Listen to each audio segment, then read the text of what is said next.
Un billet aller-retour Paris-Kinshasa par Air France est à 645 €. Un billet aller-retour Paris-Brazzaville sur les mêmes bases que Kinshasa est à 1396 €. La République du Congo est un pays de foutaise. Et lorsqu'on vous dit qu'on veut augmenter le tourisme au Congo avec des slogans bizarres, destination Congo-Brazzaville, là où le vrai problème de tourisme se trouve ailleurs, je ne sais plus quoi en dire. Nous allons dans cette vidéo comprendre pourquoi les billets sont si chers et quelles peuvent être les solutions pour améliorer la situation des billets en République du Congo. Si vous venez de découvrir Terre Noire, sachez qu'ici on parle d'Afrique, on parle de noir, de tous les sujets qui tournent autour de l'africanité. Si ce genre de sujet vous intéresse, n'hésitez pas à vous abonner. Jingle!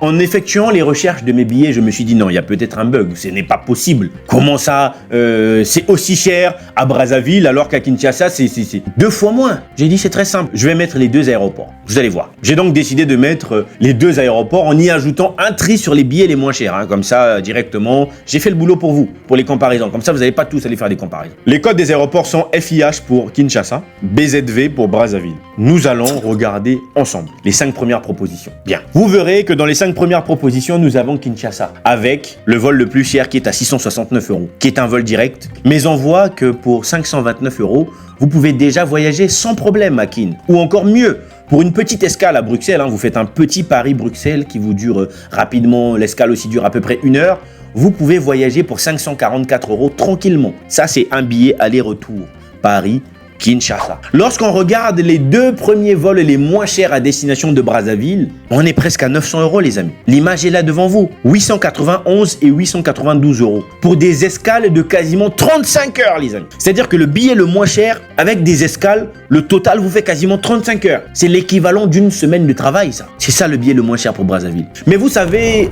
je me suis dit non, faut approfondir les choses. C'est peut-être juste une question de date. Peut-être que voilà, c'est juste un mauvais moment. À Brazzaville, il n'y avait pas trop de trafic à ce moment-là. D'accord. On va faire simple. On change de date. Résultat identique, les amis. Les 2 billets les moins chers de Kinshasa, vous pouvez les voir. 544 et 551 €. Contre les 2 billets les moins chers de Brazzaville, 832 et 1176 €. Kinshasa reste la meilleure destination. Moi, je suis un touriste, je veux aller au Congo, je tape comme ça, je vois Kinshasa. Mais Kinshasa reste la meilleure destination. On continue, parce que j'aime l'approfondissement. Il y a beaucoup de Congolais qui sont là, qui sont en train de dire oui, mais non, peut-être que. Je me suis posé la plupart des questions et j'ai fait l'analyse pour vous encore une fois de plus. Continuons. Je décide donc de prendre les billets sur des périodes hautes. Hein, les Congolais voyagent beaucoup en période d'été, mois de juin, mois de juillet, mois d'août, ça vous le savez. Donc je me dis, ok, on va prendre la période haute parce que beaucoup de Congolais vont au pays en été. Les amis rebelotes, les prix sont toujours aussi élevés pour Brazzaville. Vous avez les chiffres en face de vous. Je vous déconseille tous de faire le test. Alors, si vous voulez tous faire le test, c'est mauvais pour vous, surtout si vous avez un intérêt de prendre un billet pour aller au pays.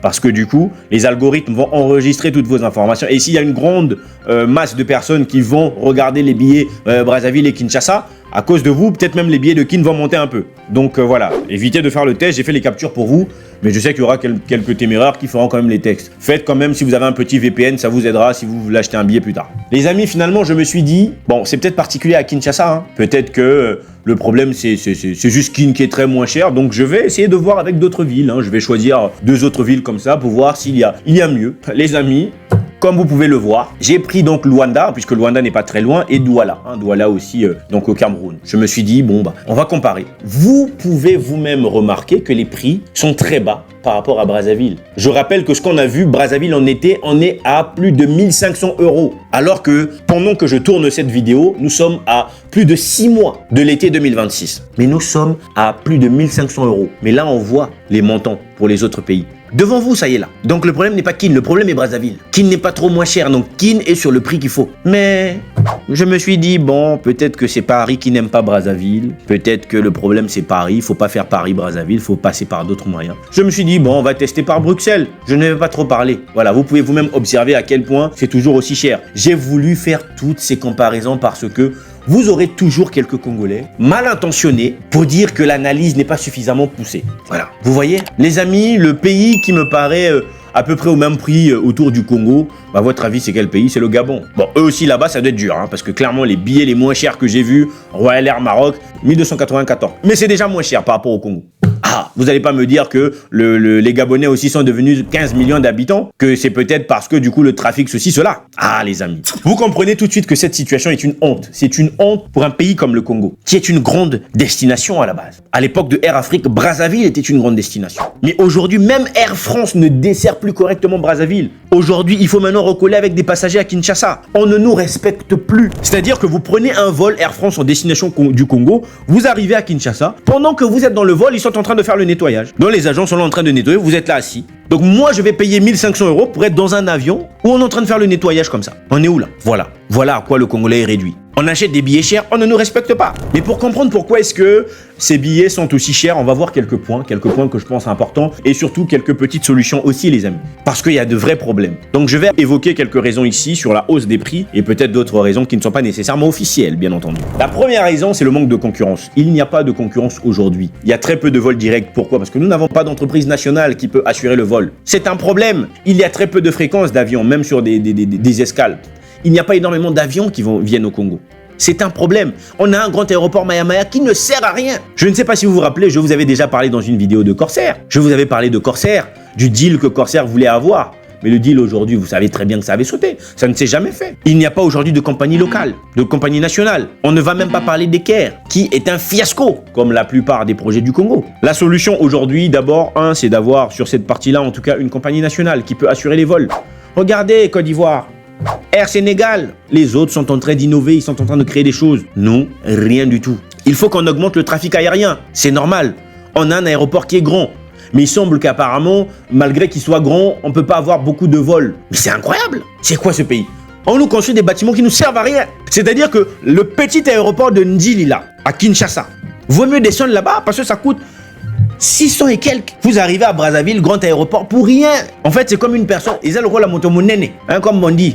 Zoba, ceux qui m'ont laïté monene. Donc, biso, tous un aéroport à Zoba. Ils ont monene, mais ça ne sert à rien. La deuxième problématique que vous savez très certainement, ce sont les coûts opérationnels aujourd'hui. Dans les coûts opérationnels, vous avez le prix du carburant qui est élevé à plus de 20%. Nous sommes un pays producteur de pétrole. Comment se fait-il que le fuel soit aussi cher en Afrique? Et des pays comme le Congo ne devraient pas souffrir de ce genre de problème. La maintenance ne peut pas toujours se faire. Il semble maintenant que la maintenance se fait maintenant ailleurs, que ça se fait maintenant à Kinshasa. Tout ça, ça a un impact. Les coûts de maintenance ont un impact. On doit donc pouvoir assurer du fuel avec un certain prix, avec un certain prix bas. Nous sommes un pays producteur de pétrole, je suis désolé. Et si les prix baissent, les gens prendront un peu plus de vols, les maintenances se feront de manière un peu plus simple parce que les prix des coûts de maintenance seront lissés sur tous les billets. Et oui les amis. La troisième problématique, ce sont les charges aéroportuaires. Il y a un article où justement on explique que beaucoup d'aéroports en Afrique, les billets sont chers parce que les charges sont souvent réparties directement que sur les billets d'avion puisque l'aéroport n'est pas rentable. C'est-à-dire qu'il n'y a pas suffisamment de magasins, de restaurants qui prennent les charges de l'aéroport. Mais Maya est grand, nous ne sommes pas dans le cas des petits aéroports. Ces magasins qui sont là-bas servent à quoi? Pourquoi est-ce que tout doit rentrer dans le billet? Pourquoi est-ce que nous on doit payer plus? Voilà les problèmes. Et la solution c'est ça. On doit avoir des grands aéroports qui nous permettent d'avoir des magasins, des choses. Et ces gens-là doivent payer. Où va cet argent? C'est là le problème des magasins qui sont à l'aéroport de Maya. Quatrième point, les amis, vous le connaissez tous, les facteurs non officiels. Vous aviez certainement vu il y a quelque temps une vidéo qui évoquait qu'apparemment il y aurait certaines personnalités de la République du Congo qui prennent une commission sur les billets de Air France. Non, pas de Air France, sur les billets d'avion de manière générale. Bon, j'essaie de regarder de manière officielle, je n'ai pas trop vu. Mais il y a aussi un manque de transparence. Quand on nous explique toutes les taxes qu'il y a et à quoi correspond chaque taxe. Pour qu'on sache, parce que c'est pas normal. C'est pas normal ce qu'on vit. Voilà. Au lieu de faire des événements en cherchant des influenceurs pour amener au Congo, il faut réguler les prix des billets d'avion. Vous voulez développer le tourisme dans un pays où le prix du billet d'avion, c'est plus du double que les autres pays, plus du double que Kinshasa qui est en face, à quelques dizaines de kilomètres. C'est une blague. Et puis il faut faire quelque chose face à Air France. On en a marre d'être là à assister au nettoyage. C'est un manque de respect. Déjà, je vous le dis, les appareils utilisés pour les vols long courrier en Afrique ne sont même pas des appareils récents. Quand vous prenez un vol direction États-Unis et vous prenez un vol direction Congo, c'est pas le même appareil. L'écran, leurs vieux écrans, je sais pas de quelle année là. Et en plus, on vous fait le nettoyage dedans. Vous avez payé pour assister au nettoyage? Mais il nous manquerait plus qu'on nous dise que chaque passager doit maintenant nettoyer son siège avant de sortir à cette allure. C'est incroyable, alors que nous payons plus cher. Si vous voulez les amis que je puisse approfondir sur ce sujet, dites-le moi en commentaire, mettez des likes sur cette vidéo, on va pousser ce sujet jusqu'au bout. Parce que je trouve que certaines compagnies commencent à trop nous manquer de respect. Ce n'est pas normal. Voilà. Si à un moment donné, on doit tout couper et plus personne ne prendra de vol direct, on passera tous par Bruxelles Airlines, on descendra à Kinshasa et on traversera le fleuve. Voilà. Mais à un moment donné, ça doit s'arrêter tout ça. Dites-le moi en commentaire en tout cas, manifestez-vous dans les likes, dans les commentaires et on verra si on va poursuivre ce sujet. Il y a un confrère, notamment Guillaume Kouka, qui a fait une petite vidéo pour évoquer ce sujet et c'est pour ça que j'ai eu l'idée de reprendre encore ce sujet pour rentrer dans les détails et peut-être qu'on va mener une action derrière par rapport à tout ça. En tout cas, on se dit à très bientôt dans une prochaine vidéo. Imen.